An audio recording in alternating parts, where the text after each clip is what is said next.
We're now going to talk about some of the conditions to closing that come up in the LOI. What is a condition to close, and what are some examples? So, like in any sort of investment, in an acquisition, the deal's not done till it's done. And often in the LOI, you'll see some language that are conditions to closing, which the buyer puts in as a way to get out of the deal if they decide not to go forward. Now, for all practical purposes, a buyer can walk away from an acquisition at any point in time. And in most of the situations that people will find themselves in, there's no real recourse if a buyer decides not to go through on a deal. But oftentimes they'll add in some specific things around conditions to close to try to signal things that are particularly important to them. Often there are also very vague things around, successful completion of due diligence.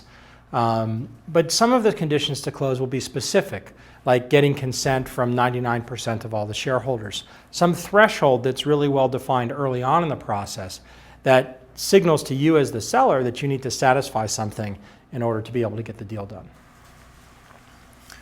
What, if anything, can you infer about the buyer by what these conditions to close look like? The conditions to close do signal a sense of commitment on the buyer's part. Now, most buyers, especially large companies, are not going to start an acquisition process unless they're serious about following through. It's too much time and energy on their part as a business to commit, especially those much larger companies with very formalized processes.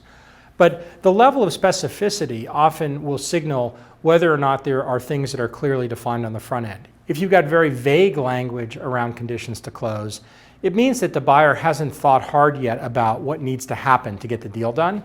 Yet, if there's very specific and often reasonable conditions to close, it can signal that the buyer's pretty mechanical about what they need to get done to get the deal finished.